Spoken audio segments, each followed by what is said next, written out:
una buena y una mala. La mala es que el día 22, ¿no es cierto?, de la próxima semana, el sábado 22, vamos a tener la prueba. ¿Esa es la mala? No. Ya esto yo les avisé. El día 22, prueba de toda la materia que nos fue tomada de la primera prueba. ¿Ya? Y se incluye, obviamente, el apunte que, de manera muy amable, su compañera justamente les entregó. La gran cosa es que yo no quería entregar ese apunte, pero ella me insistió en entregarlo. ¿Ya? No quería entregar ese apunte yo, pero ella me dijo, no, usted tiene que entregar el apunte nomás. Bueno, ya, correcto. Le entregué el apunte y ese apunte también entra para la prueba. ¿Ya? De la unidad 5 en adelante. Así que gracias a tu compañera tenés que estudiar un poquito más. No, pero la décima la ganaste igual. Ya. Y la buena noticia que les tengo, que cuando ustedes terminen la prueba, se pueden retirar. Así que si la prueba la terminan a la 1, la terminan un cuarto para la 1, se pueden retirar. Tiempo prestado para Así que esta es la buena noticia. ¿Ya? Esta es la buena noticia que les tengo. Muy bien. Esta de la unidad 5. ¿Tu número? ¿Computadora? Ya. Ahora, para la prueba,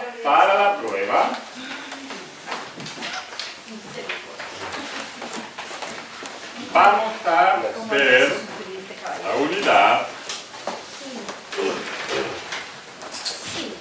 5, gracias, exactamente la 5.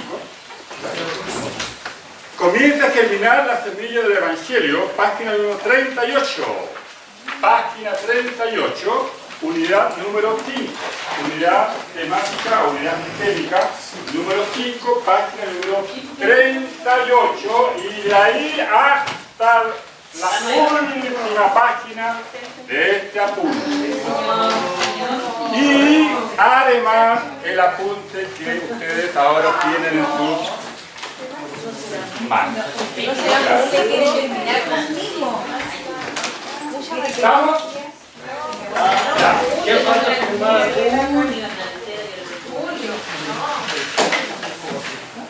¿Estamos, no? La verdad que los grados de exigencia que yo estoy entregando acá es porque yo veo alumnos aplicados. Si yo no hubiese hecho esta evaluación de ustedes, con seguridad hubiesen sido no obligadas. Pero como yo sé que ustedes son alumnos estudiosos, inteligentes, llenos de la gracia del Señor, por eso mismo entonces esta cantidad de materia. Valentina me dice que sí. Excelente. Ahí es la apoyo. Muchas gracias, Valentina. Se ganó una décima también. Muy bien. Bien. Lo que vamos a ver hoy día. Ahora hay un concepto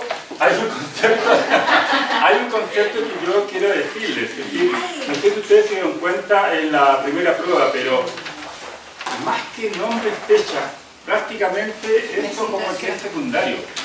El tema es que ustedes conozcan los procesos históricos. ¿Ya? Y solamente en forma complementaria, en algún momento, tal vez alguna fecha, más bien algún nombre. ¿Ya? Pero la idea es que ustedes vayan entendiendo el proceso. Por ejemplo, ustedes entiendan bien, porque típica va a ser pregunta para la prueba, con respecto a la visión y misión de los evangélicos en Chile en el siglo XIX. Esta pregunta está pero de cajón. Esto claramente debería ser pregunta de prueba. Pero como yo ya les dije no va a ser pregunta de prueba. Va a ser algo parecido a esa pregunta. ¿Ya? Pero más o menos que ustedes se den cuenta. Ya más o menos por ahí va la cosa. Porque si ustedes, por ejemplo, saben explicar bien cuál fue la visión y la misión de los evangélicos, van a entender obviamente el proceso que nosotros estamos estudiando los evangélicos del siglo XIX, ¿no es cierto? ¿Cuál fue, digamos, en el caso de ellos, la visión que ellos tenían? Los evangélicos del siglo XIX. ¿Ah? Ya, por ahí va. ¿Y cuál fue esa es la visión, ¿no es cierto? ¿Y cuál fue la misión? ¿Lograr qué cosa? Cambiar la constitución política de la República de Chile. Acuérdense que yo les dije que hay una diferencia entre visión y misión, ¿no es cierto? ¿Cuál sería la visión en este caso? ¿Qué para ustedes es la visión? Recuerdo que en una oportunidad Ivonne hizo la definición, ¿ya? Pastor, Es lo que dígame. se espera. ¿Ya? ¿Y? La misión ¿Sí? es cómo lo vamos a lograr. Correcto. ¿Está claro el concepto? ¿Cierto? Acá ellos lo que querían es libertad religiosa y de culto en Chile.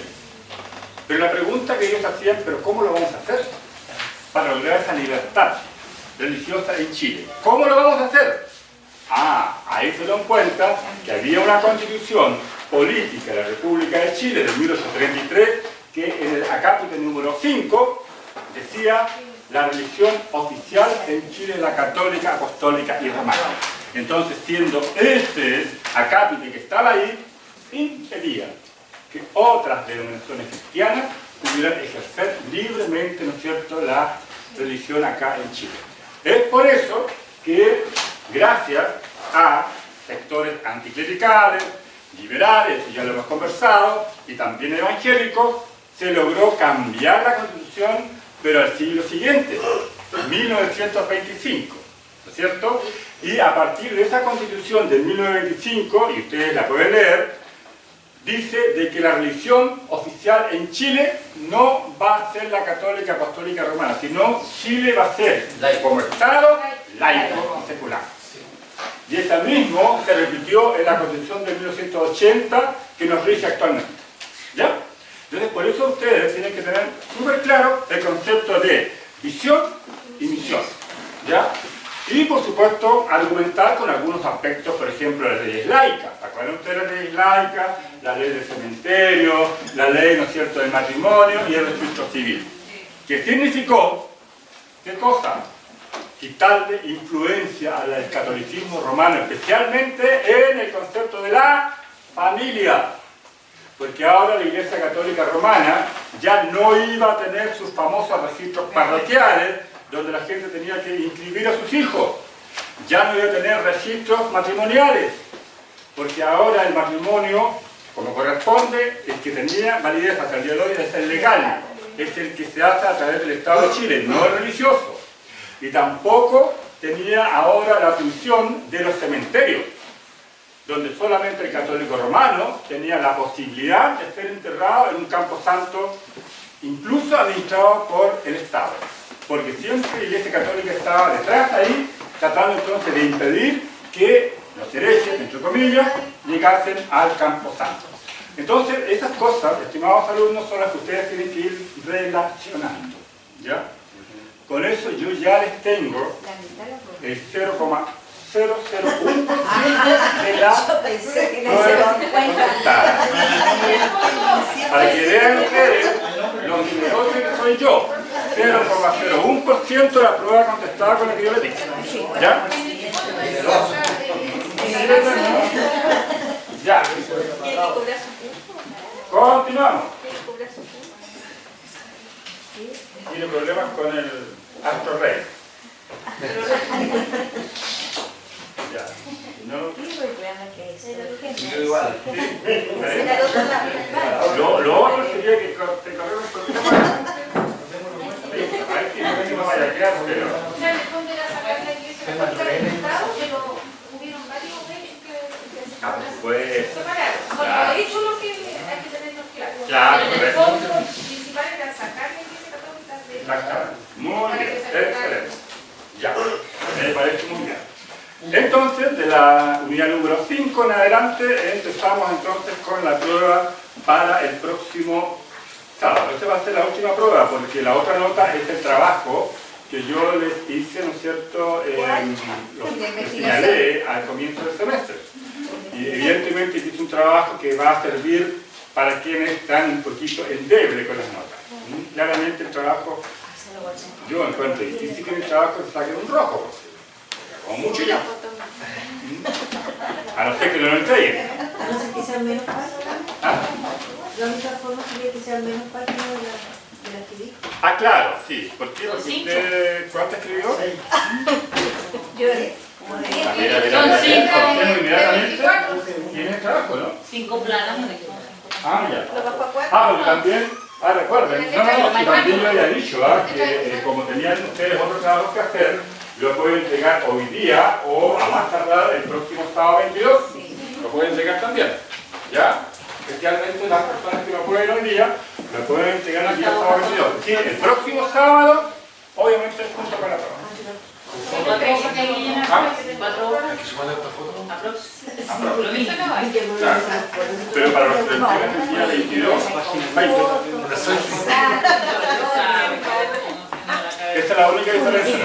¿No? A los que entregan para el día 22 son 20 horas. No, si 4 hojas, no más 4 ¿Hay una horas. foto? Blanco y El negro. tamaño 12, 10. Pero ¿y si le Blanco y sale negro las lo fotos, las primeras fotos en blanco y negro y las últimas en color. Claro, también puede ser. Sí. Ah, usted me va a presentar un álbum. Exacto. Ah, ahí vamos a evaluar las fotos entonces, ¿ya? Ya entonces el día 22 me entregan, los que no pudieron hoy día, me entregan el trabajo, ¿ya? Y el próximo sábado y se mantiene las 4 hojas. Letra 8. Tengo buena vista. Por lo menos eso todavía no me está fallando. Tengo buena vista. Yo sí.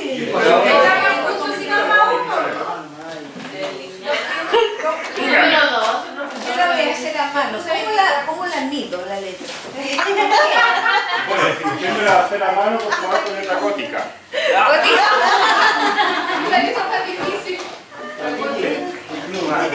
Letra gótica, ¿ya? ¿Sí?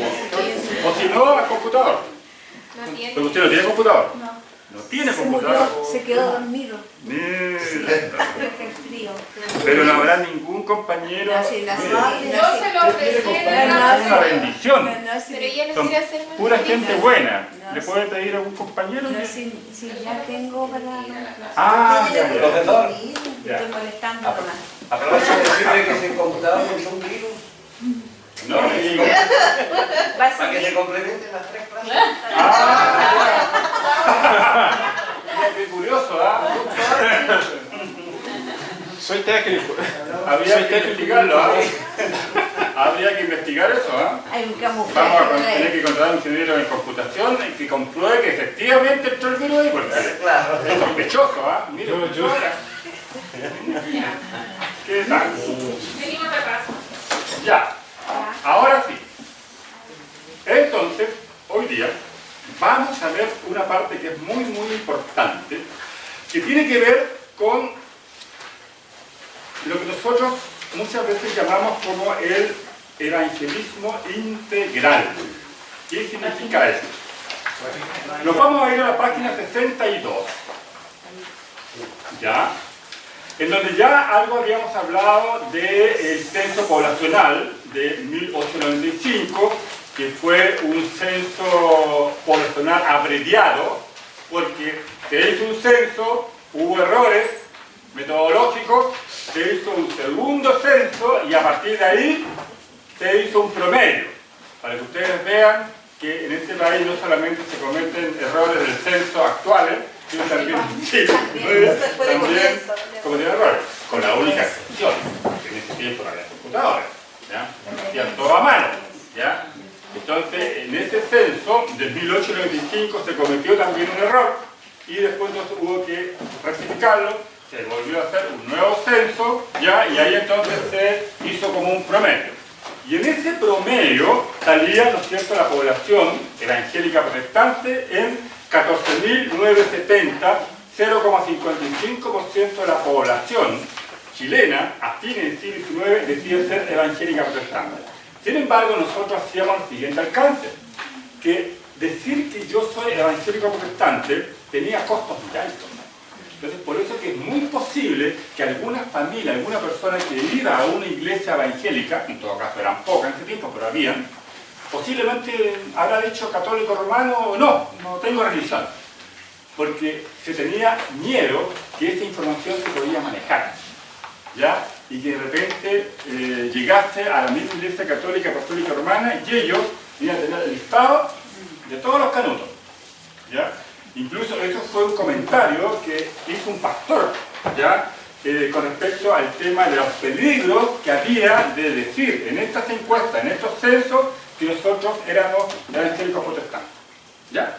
Entonces, por eso que posiblemente el 0,55 tal vez es bajo para la cantidad de evangélicos que posiblemente había en ese tiempo. Posiblemente puede ser un 1%, ¿ya? Pero en todo caso nunca pasa ni el 5 ni el 10%, ¿ya? Entonces, por eso es que es una fecha, perdón, es una cifra estimada aproximadamente frente a la realidad que vivían los evangélicos protestantes de mucha presión, de ser estigmatizados como ciudadanos de segunda categoría, ¿ya? En lo político, un hecho que también marca el siglo XIX para los evangélicos protestantes y que le llama mucho la atención a los evangélicos actuales, es que siempre ha sido un tema esto, o nos metemos o no en política.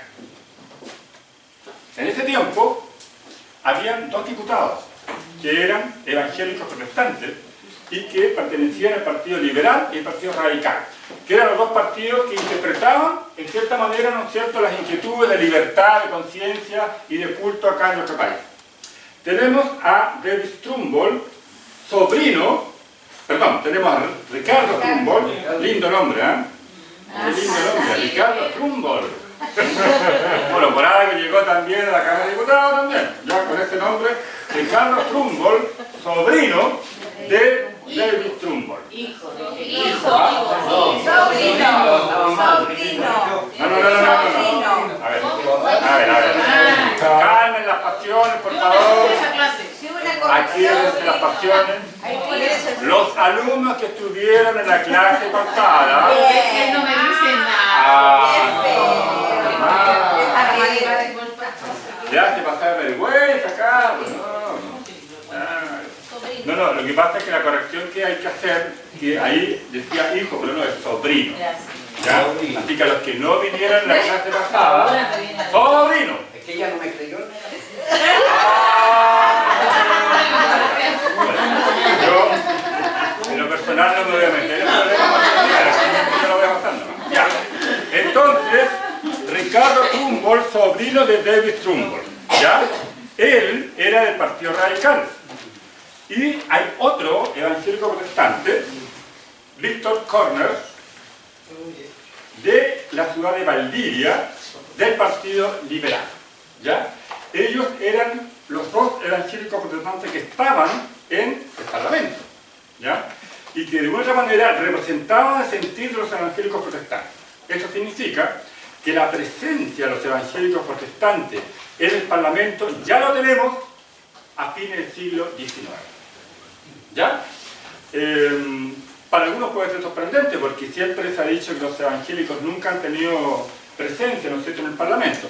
Bueno, ellos eran dos nomás. En este tiempo el Parlamento está conformado por 45 ¿ya? Diputados y también por 35 senadores. ¿Ya? Esa era la cantidad de senadores y diputados. Dos evangélicos protestantes prácticamente es como que la nada misma, pero en todo caso lo importante sí es que habían dos ¿ya? Evangélicos protestantes que estaban en este caso en el Parlamento, ¿ya? Y una cosa, ellos habían sacado una muy buena votación para llegar al Parlamento. Entonces no solamente habían sido votados por evangélicos protestantes, sino posiblemente por gente que sin ser evangélicos protestantes votaban por ellos. Entonces habían logrado una muy buena votación estos dos evangélicos protestantes a nivel, digamos, del Parlamento. Y hay un hecho que también es muy importante y que también marca una característica del final del siglo XIX, es la parte social. Los evangélicos imbuidos en el denominado Evangelio de Misericordia formaron varias organizaciones de beneficencia, cuya finalidad era el mejoramiento de las condiciones de pobreza, miseria y desesperanza en que estaban sumidos vastos sectores del pueblo chileno. Fíjense ustedes, un 12 de junio de 1883, en el Templo de la Unión Church de Valparaíso, iniciaba sus actividades la Sociedad de Amantes del Evangelio, la primera organización de artesanos evangélicos creada en Chile. En esa reunión estuvieron presentes alrededor de 40 personas, entre hombres y mujeres. El nombre de asociados fue aumentando paulatinamente, para llegar alrededor de 200. y en 1885 el presidente de esta sociedad era el artesano y excombatiente de la Guerra del Pacífico, Nicanor Flores. En un discurso pronunciado el 17 de marzo de 1885, Flores expuso los objetivos que perseguía esta sociedad de artesanos evangélicos. La ilustración del obrero y el inculcarle ideas de economía eran los principales móviles que habían inspirado a los fundadores de esta sociedad. La caridad hacía el desvalido sin distinción de ideas o sectas religiosas, debía ser ejercida por ella. Aquí hay varias características muy importantes. Vemos que aunque los evangélicos protestantes eran un número reducido, tenían una presencia también importante en la sociedad civil. Tanto así que un núcleo fundamental donde el evangélico o los evangélicos protestantes lograron tener una muy buena llegada es con el grupo de los artesanos. ¿Quiénes eran los artesanos? ¿O quiénes son los artesanos para nosotros ahora? Es un grupo, ¿no es cierto?, de la sociedad civil, de trabajadores. Pero específicamente cuando uno habla de artesanos, ¿a qué se está refiriendo uno? Trabajo ¿Ya? manual. Trabajo manual. Correcto. El oficio. Exactamente. Albañiles, Sí. carpinteros, Zapatero. ebanistas, la gente que hacía sombreros. Sí. En ese tiempo se usaban muchos sombreros. ¿Ya? La gente que trabajaba en las imprestas. Tipógrafos. ¿Sí? Claro, tipógrafos. Que trabajaban en las imprestas. ¿Sí? Zapatería. Todos ellos formaban justamente gremios de los llamados artesanos. Muchos de ellos con trabajos independientes. ¿Ya? Salvo el litógrafo, que por supuesto trabajaba para el jefe, el dueño de la imprenta, pero mucha esta gente tenía trabajos independientes. Eran como emprendedores, como lo que nosotros llamamos ahora. Ellos eran los que daban el impulso al país en realidad. Por supuesto. Y ellos fueron los que van creando el concepto de la clase media. ¿No es cierto? Porque no eran gente pobre. No eran obreros, ni campesinos, ni trabajadores, o gente ambulante, como comerciantes. Sino eran personas que tenían su nivel. Ahora, aquí hay un hecho muy importante, ¿eh? Y que es importante también señalar. Ellos, al tener trabajos independientes, no tenían necesidad de rendirle cuenta al patrón. Y eso tiene una incidencia también en el punto de vista evangélico, protestante. Porque muchas veces, si el patrón era católico, romano, los empleados también tenían que ser de la misma línea del patrón.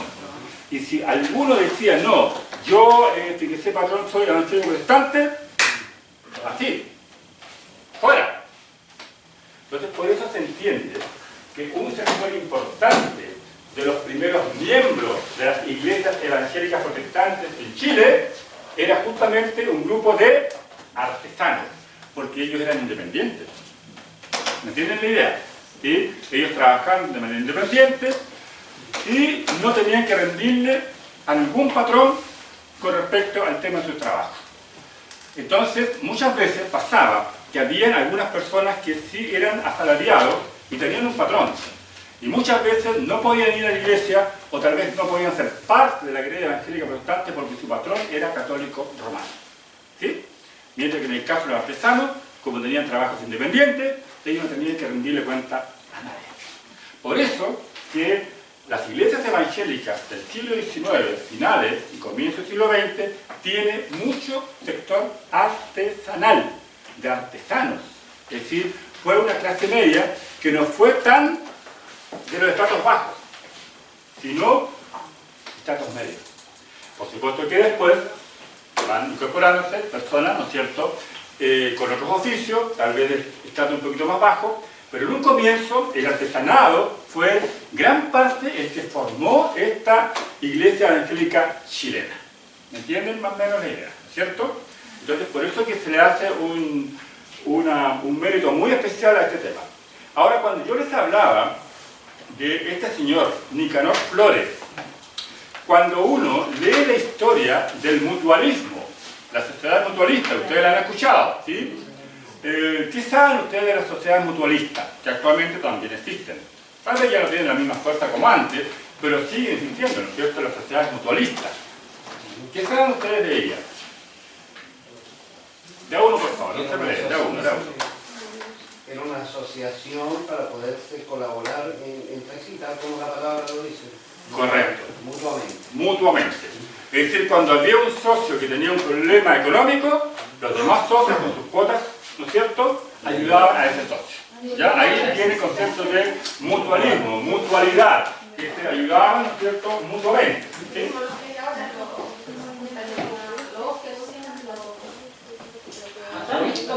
Sí, más o menos. la Sí. misma Claro, escuela. exactamente. Ayuda de fe. Claro, ahora por ejemplo en el caso de los clubes de Rotary, de Club de Leones, también pasa lo mismo. Si hay algún socio que tiene algún problema, ¿no es cierto?, obviamente los demás ayudan. Bueno, eso mismo pasa también en nuestras iglesias.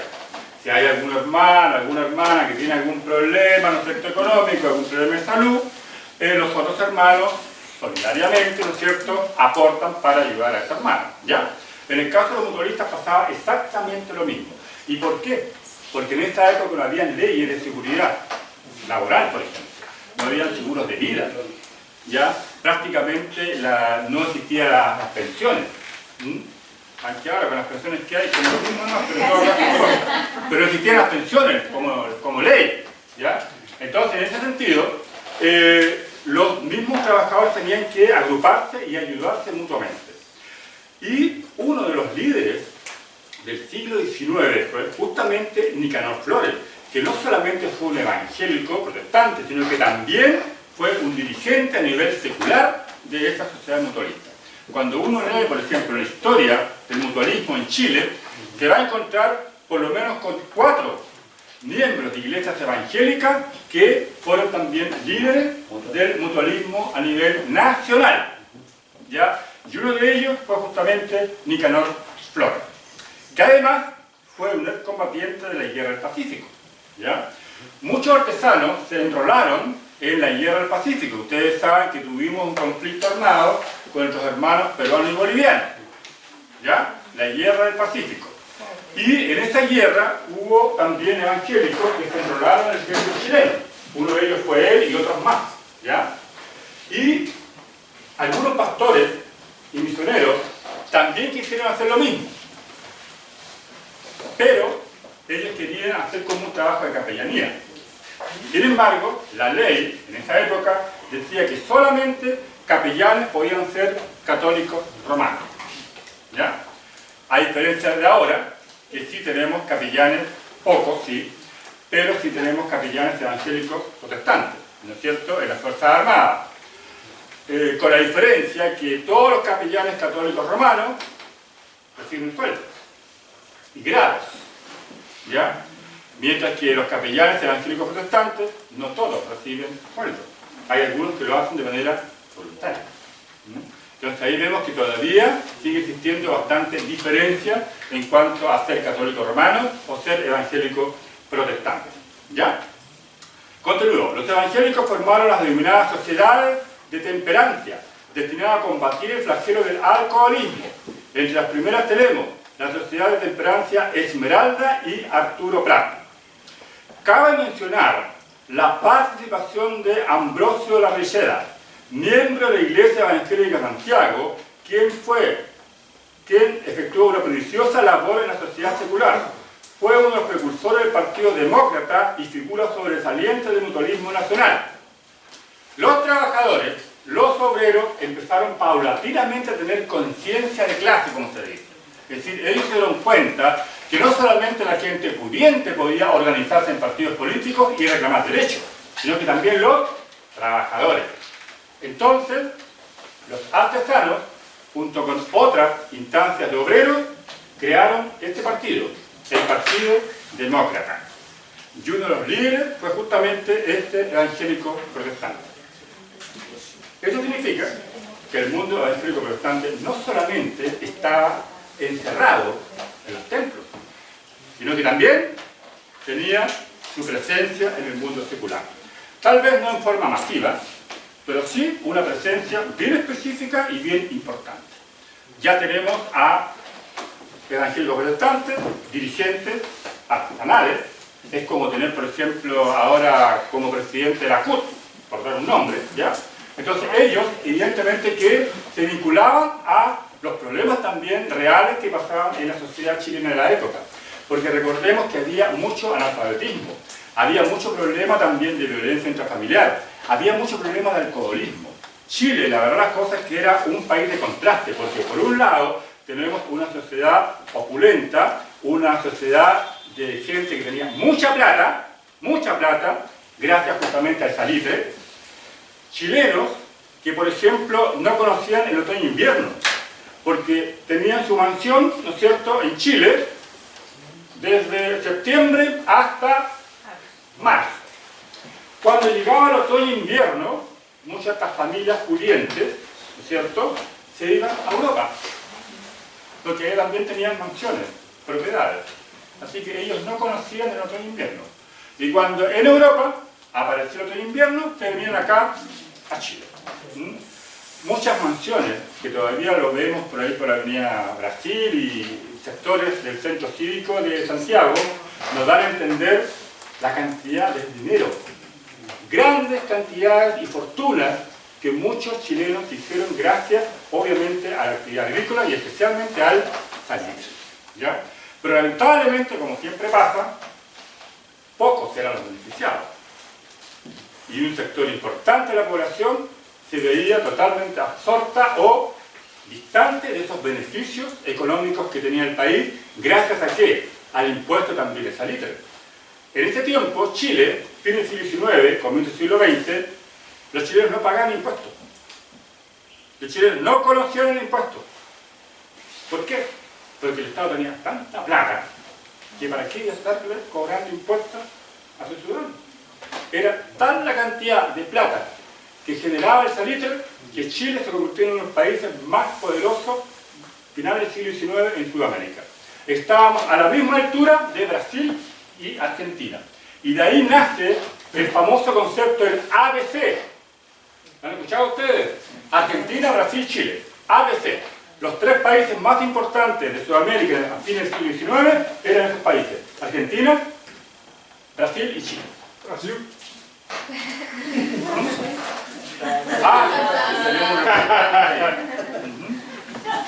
¿Qué tal? Y abajo tenemos un argentino, así que tenemos la ABC aquí en el instituto. ¿Qué tal?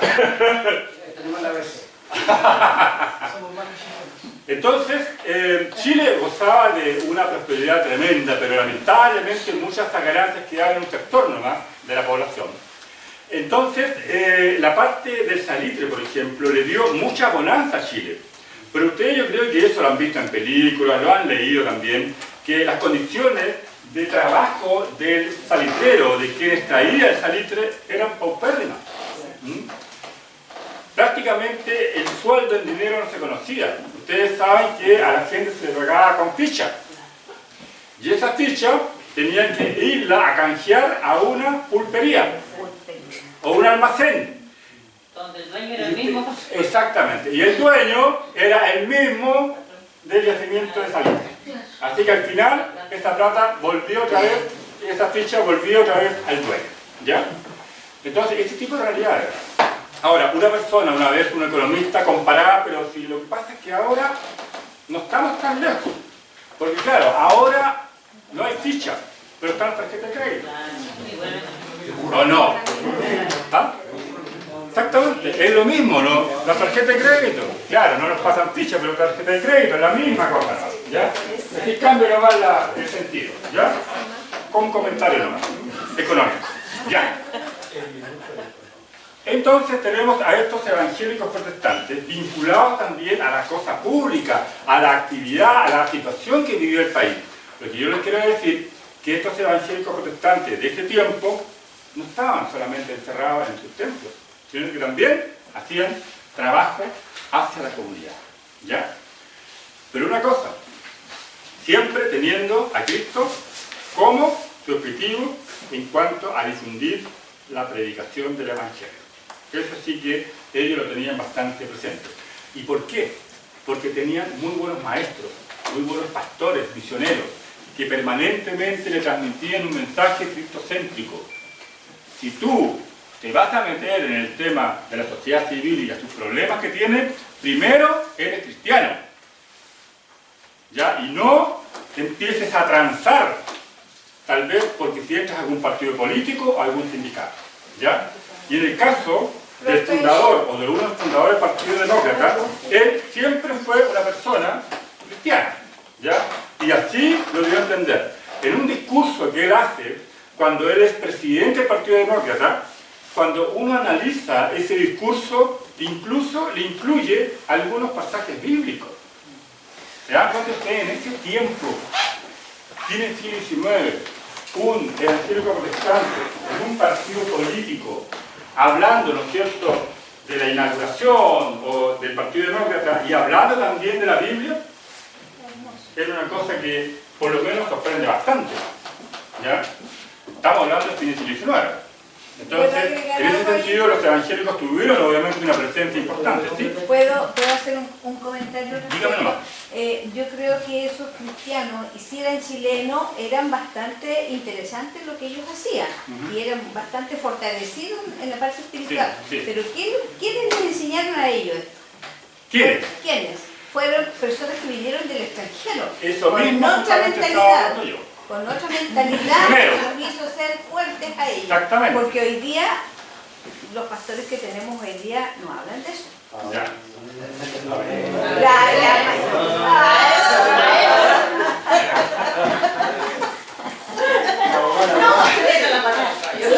Ya. Comentario, usted que es esposa de pastor. Sí, comentario. Pastor. Comentario. No comentario. Pero sí pienso que tanto el movimiento mutualista que partió, ¿cierto?, que partimos viendo Sí. respecto de los artesanos, eso nos deja un gran ejemplo, porque ellos, al no depender de un patrón, por Claro. decir así, que era el momento, ellos tenían mayores libertades, Claro. tiempo, su dinero, y eso creo que es también un tema que hoy en día debe también a lo mejor inculcarse, en que las personas puedan ser, en lo que más puedan, personas independientes. Más independiente, claro. Claro, Correcto. porque mire, yo tomé un ejemplo, lo quiero conocer solamente. Ya. Yo trabajé muchos años en una empresa. Ya. Y un día, escuchando justamente una predicación, cuando Pablo dice, si puedes hacerte libre, procura más. Y yo ese día dije, yo dejo mi trabajo. Y llegó fin de año, renuncié y comencé mi trabajo en forma particular. Correcto. Solamente con la visión de decir que yo quería ser libre. Claro.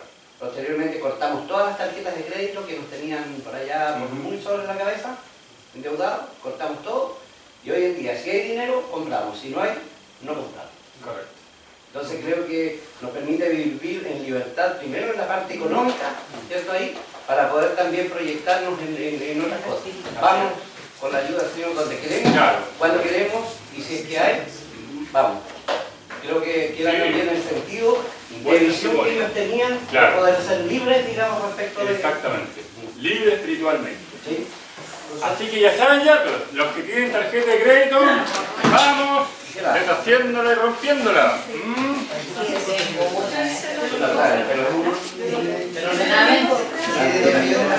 Sí, aquí ropa.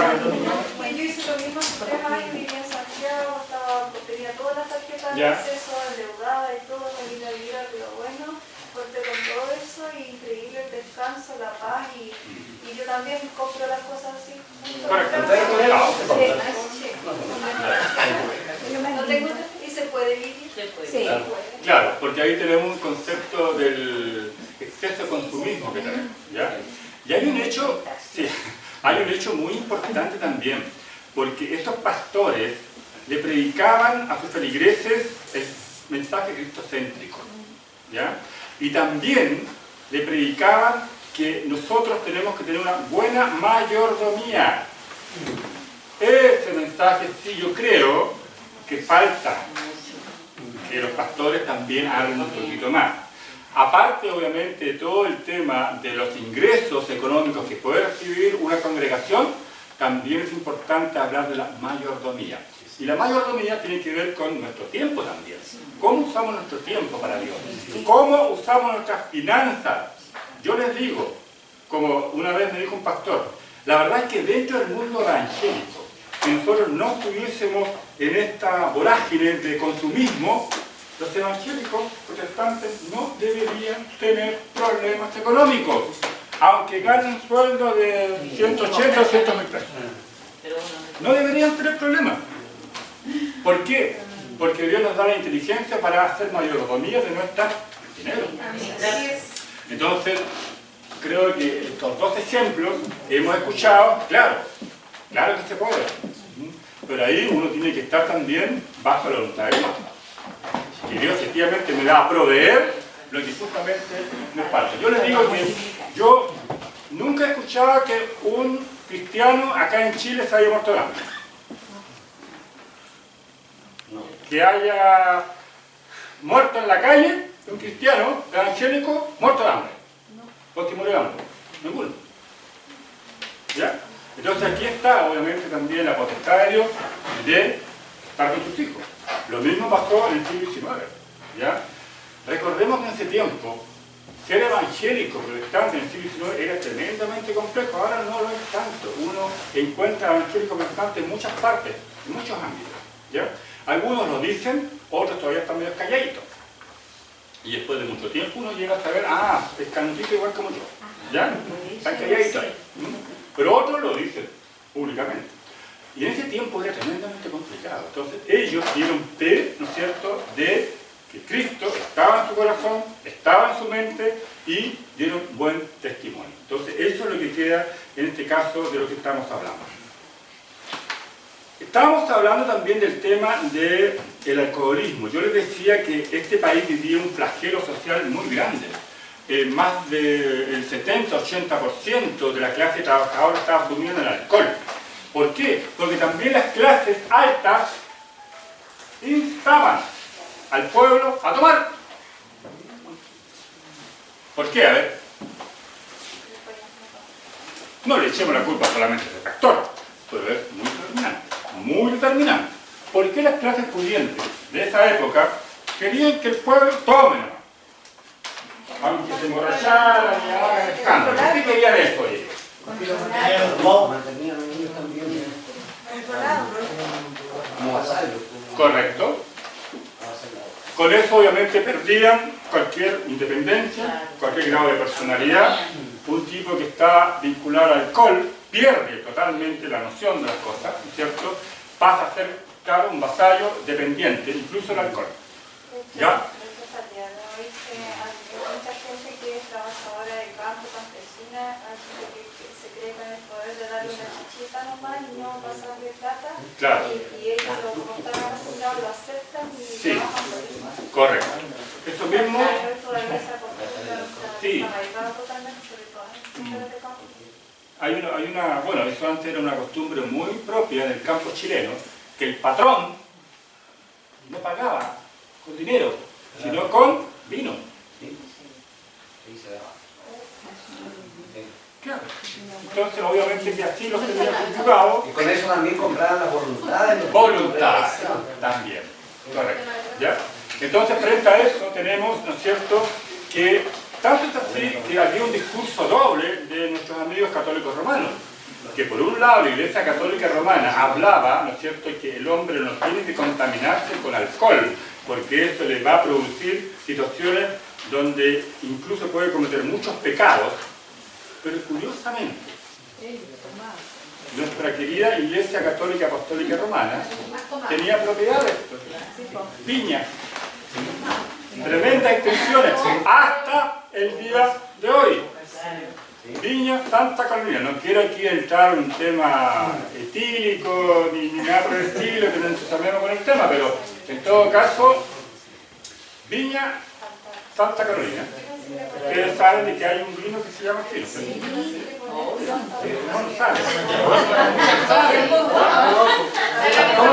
El vino que se saca de la uva, entonces se mete en una botella. Entonces, ese tipo de vino, entonces tiene una marca. Entonces, generalmente las uvas se extraen de unas viñas. ¿Ya? Más o menos por ahí, ¿o no? Ya. Claro. Entonces hay gente que se dedica a vender esos vinos. ¿Ya? Entonces le colocan marcas a esos vinos. ¿Ya? Ahora los vinos tienen distintos grados. Sí. Bueno, pero eso lo vamos a... Pero eso lo vamos a hablar más adelante, ¿ya? Para que no se me entusiasmen, por favor. Así que esta cosa la voy a usar bien rapidito en el tema del vino, ¿ya? Entonces hay una viña que se llama Viña Santa Carolina, ¿ya? Y fíjense que un porcentaje de los dueños accionistas de Viña Santa Carolina, ¿saben quién es? La Iglesia Católica Apostólica Romana. ¿Ya? Porque la Iglesia Católica Apostólica Romana llegó a tener muchas propiedades en la zona central. Justamente debido a eso que yo les decía cada vez que cuando el viejito estaba en las últimas ya, a punto de parar las chalas, como se dice, como decían los viejitos, entonces llegaba el curita, entonces empezaba con el tema de la confesión. ¿Ya? Entonces, si la persona que estaba en las últimas ya, se le presionaba y se le decía, mire, si usted realmente quiere ganar el cielo, ¿ya? Irse directamente al cielo y no pasar por el limbo, por el purgatorio, entonces usted puede tener cosas a la iglesia. Y si usted está donando cosas a la iglesia, lo está donando a Dios. Entonces la persona que ya está en las últimas, obviamente que para poder ganarse el cielo, porque ya sabía que ya se iba, ya se despedía de este mundo, entonces el cura le decía, cielo, cielo. Entonces, claro, ya, me voy mejor al cielo, pero para irse al cielo tenía que entregar algunas cosas a la Iglesia Católica Apostólica Romana, y así fue como muchas veces la Iglesia adquirió propiedades, fundos, haciendas. ¿Qué tal?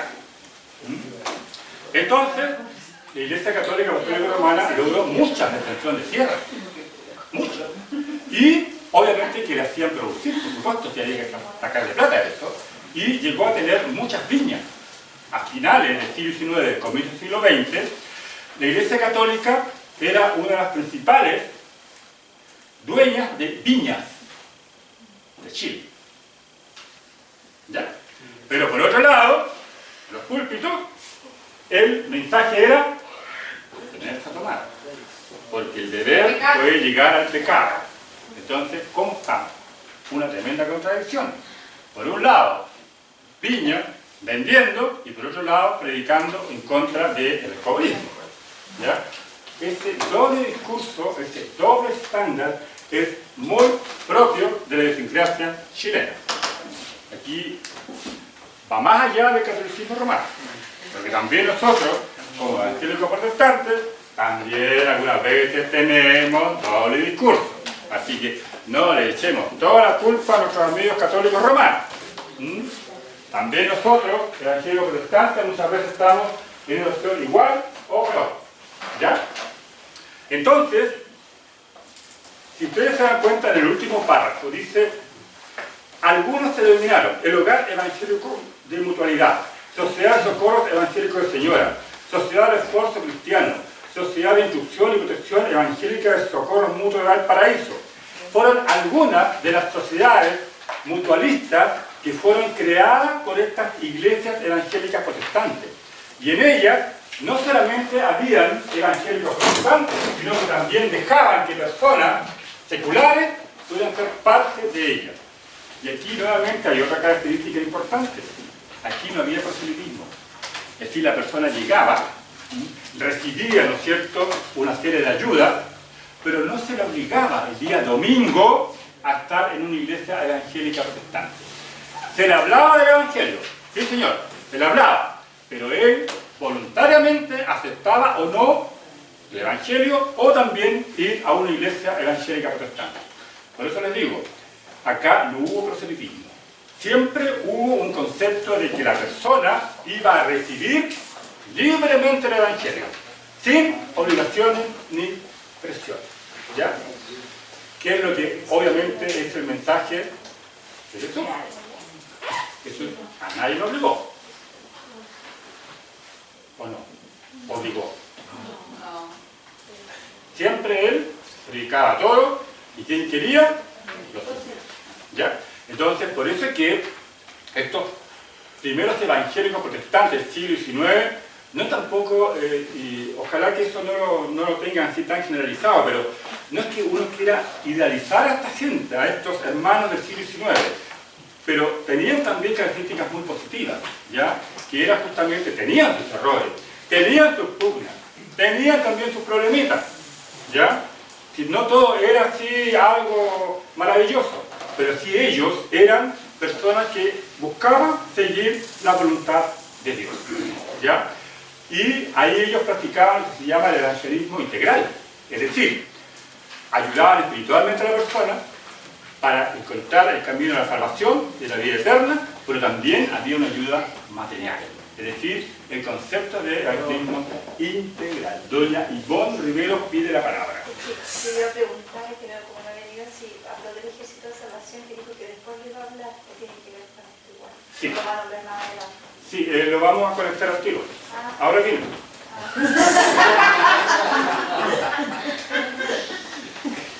Y ahora voy a hablar de sí, pero antes de eso, decirles de que este accionar que tuvo justamente los evangélicos protestantes hacia la acción social, evidentemente también va a marcar un derrotero, una línea a seguir para lo que serían los evangélicos del siglo XX. ¿Ya? Porque los evangélicos del siglo XX también ellos siguieron, por lo menos en las primeras décadas, también un poco la línea que venía justamente del siglo XIX. Una característica, por ejemplo, los evangélicos se abstenían a tomar, a beber. Característica muy propia del evangélico del siglo XX. Evangélico muy dado a la Biblia, siglo XIX. Característica también del siglo XX. Evangélico preocupado no solamente por la parte espiritual, sino también por la parte siglo XIX. Entonces, siglo XIX, este periodo que nosotros estamos estudiando, marca características de lo que va a ser los evangélicos protestantes en el siglo XX. Varias características ya nosotros las tenemos aquí, en este periodo. Y ellos entonces van a ser los que van a dar la senda para que los evangélicos del siglo XX también comiencen a trabajar potentemente el concepto evangélico. Llegamos al siglo XX, ya con el apunte segundo, en donde van a haber dos grandes tendencias muy potentes. Una, desde el punto de vista de la evangelización, con la aparición del movimiento pentecostal. El movimiento pentecostal en el siglo XX le va a dar una fuerza pero extraordinaria en cuanto al concepto de la experiencia personal, de la vivencia personal con Dios, ¿ya? Y, por supuesto, la fuerza que tiene el Espíritu Santo para mover a las personas para entregar el Evangelio. Esa va a ser una característica muy potente en el siglo XX, especialmente en las primeras décadas. Y, desde el punto de vista social, vamos a seguir teniendo algunas denominaciones que van a seguir trabajando potentemente en la parte social y especialmente desde el punto de vista educacional. Y en la parte educacional hay dos congregaciones que aquí se destacan, la iglesia anglicana y la iglesia presbiteriana. Anglicana, presbiteriana, desde el punto de vista social y educacional. No estoy diciendo que las otras denominaciones no hayan hecho trabajo, pero el énfasis mayormente está enraizado en estas dos denominaciones. El mundo pentecostal va más por la parte espiritual, el mensaje directo, el trabajo en la calle, ¿ya? Es por eso que a esa iglesia se le llamó la iglesia de la calle, porque cuando hubo la posibilidad de hacer pública manifestación de la fe evangélica en Chile, los movimientos pentecostales comienzan a trabajar justamente en las plazas, en las avenidas y en las calles. Y así también empieza a crecer grandemente este movimiento para que el día de hoy sea obviamente los más numerosos, porque cuando nosotros hablamos de evangélicos protestantes, casi el 80% son pentecostales, con sus distintas ramificaciones, ¿no es cierto? Y dentro de este concepto de características del siglo XX, ¿quiénes van a heredar todo este trabajo social que se hizo en el siglo XIX? Es justamente el ejército de salvación, ¿ya? El ejército de salvación llega durante la primera década del siglo XX, Y ellos le van a dar un tremendo impulso, un tremendo avance a lo que es la acción social.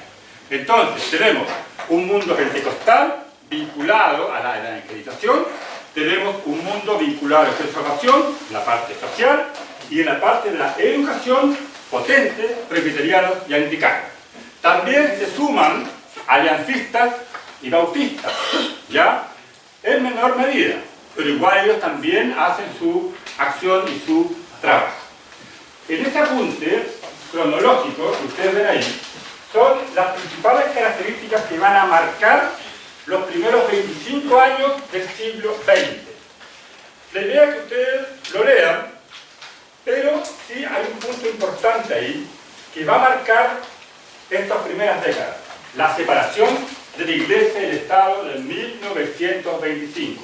Ustedes como alumnos del Instituto Teológico, eso sí que lo tienen que tener pero muy clarísimo. Cuando se da la separación Iglesia del Estado es en 1925 con la Constitución Política de República de ese año. Se reemplaza a la Constitución del año 1833 que me decía que la Iglesia Católica Apostólica Romana era la religión oficial. Entonces, en 1833, como Constitución, eso queda totalmente fuera del marco jurídico y ahora entramos al concepto de la Constitución de 1925 hasta 1980. A Dios gracias, la Constitución de 1980 respetó la Constitución del año 1925, es decir, que el Estado era secular. Sin embargo, yo les digo que cuando se estaba discutiendo esa Constitución de 1980, nuestros amigos, hermanos, católicos romanos, quisieron aprovecharse y empezar a presionar a las autoridades de la época para volver otra vez a que la Iglesia Católica Apostólica Romana sea la religión oficial. A Dios gracias, eso no sucedió y la Constitución de 1980 reconoce el derecho a libertad religiosa de toda denominación, igual como en 1925. ¿Ya? Ahora, fue tan potente el trabajo social, por ejemplo, el que hizo la Iglesia de Salvación, que en una oportunidad ellos empezaron a trabajar especialmente con las personas de escasos recursos en Santiago, quienes muchas veces tenían como hábitat o sus casas los puentes en Santiago, ¿ya? Eran personas como ahora elegantemente se le dice personas en condición de calle, es decir, vagabundos. Pero como la palabra vagabundo suena muy fuerte, entonces ahora como en Chile estamos todos arreglando, adornando las palabritas, personas en situación de calle. Suena más bonito, ¿no es cierto? Pero estas personas obviamente vivían en condiciones paupérrimas también en Santiago en esa época. Había mucha gente viviendo en los puentes. Entonces el Ejército de Salvación comenzó a crear comedores abiertos para poder entonces atender a estas personas. Posteriormente creó internados, es decir, hogares para hospedaje. Entonces, estas personas tenían la posibilidad de tener un lugar para poder cenar, tomar once, y al otro día, obviamente, podían realizar otro tipo de actividades. Entonces, como el Ejército de Salvación se dio cuenta que mucha de esta gente seguía con el mismo círculo vicioso, entonces empezó a crear talleres para poder tener oficios que ellos pudieran trabajar. Entonces, paulatinamente, el Ejército de Salvación empezó a trabajar con ese segmento de la población que estaba totalmente desposeída y que el Estado prácticamente no le daba mayor atención, ni siquiera la Iglesia Católica Apostólica Romana. Y un día aparece un sacerdote católico apostólico romano. Se presenta ante el jefe, al capitán del Ejército de Salvación, y le pide que le muestre las dependencias y que le cuente cómo era el trabajo que el Ejército de Salvación estaba realizando a favor de estas personas en situación de calle, ¿ya? Porque realmente él estaba muy sorprendido de los resultados positivos que estaba dando este tipo de actividad social del Ejército de Salvación. Entonces, el capitán le mostró la dependencia, este sacerdote quedó pero asombrado y admirado por lo que él había visto. Y, como los buenos ejemplos, hay que imitarlos, este curita va a crear también, dentro del sistema católico romano, un hogar. ¿Saben a qué me estoy refiriendo yo? Al padre Hurtado. El padre Hurtado, el mismísimo padre Hurtado, que la Iglesia Católica Romana lo tiene, pero prácticamente como un semidios, ¿no es cierto? Uno de los pocos curas que al parecer se está salvando, porque cuando empiezan a ver la vida, algunos ya muertos ya, ahí se empieza a saber muchas cosas, pero al parecer el padre Hurtado pareciera que se está salvando, ¿ya? Él tomó el ejemplo del ejército de salvación para crear el hogar de Cristo. Ahora, ¿cuánta gente sabe eso? Poco. Incluso el mundo evangélico no tiene idea. Y fue así. Así.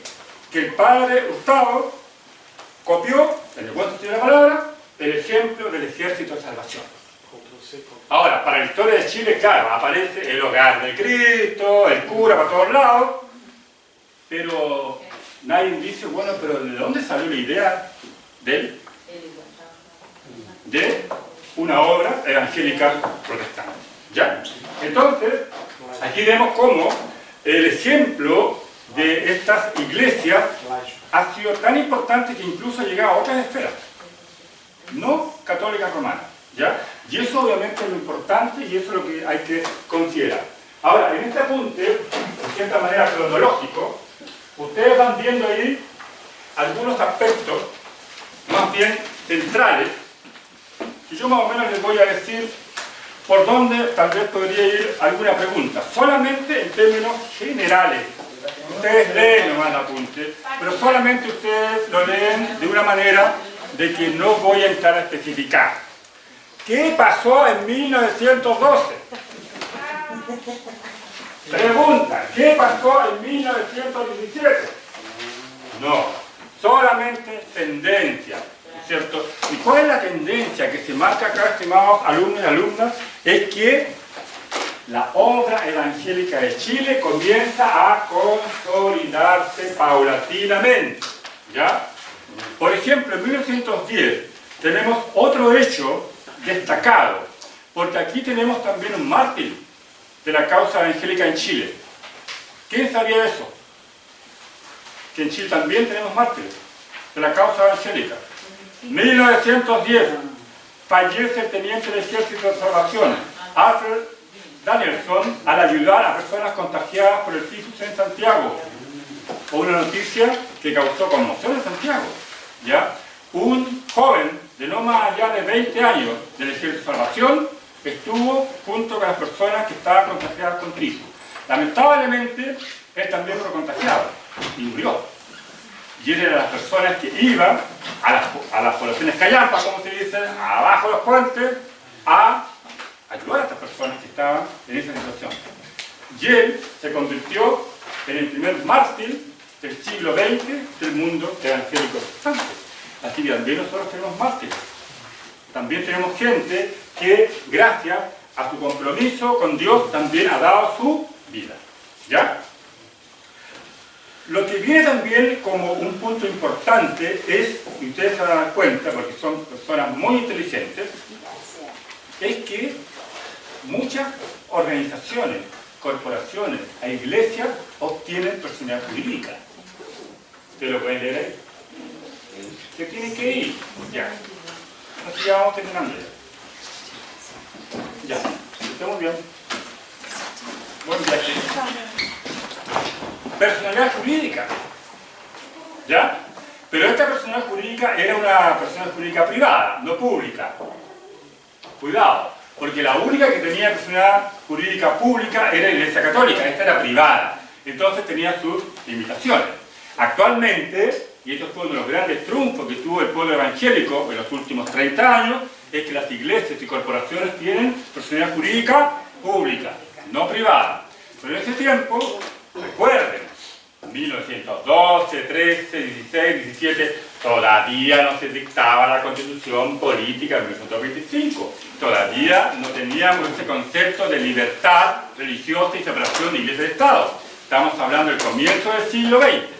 Pero a pesar de eso, ya las iglesias evangélicas iban logrando conquistar paulatinamente algunos espacios para poder tener la posibilidad de comprar propiedades. Porque cuando no tenían la persona jurídica, incluso privada, no tenía posibilidad de comprar nada. Pero aquí ya tenían la posibilidad de comprar algún terreno o algún local o alguna casa para poder edificarlo después como templo de Dios. Eso es un punto que es bastante importante en este caso de considerar. Y como les decía, ya llegando hasta 1925, ya voy terminando ya se están acercando de 1925 llegamos a la separación de Iglesia-Estado, consagrada en la Constitución Política de la República de Chile durante el gobierno de Arturo Alessandri Palma. Él era de tendencia liberal, él era un hombre católico romano, pero tolerante. Y eso también es muy importante, porque hubieron católicos romanos que ayudaron también para que en Chile existiese libertad religiosa.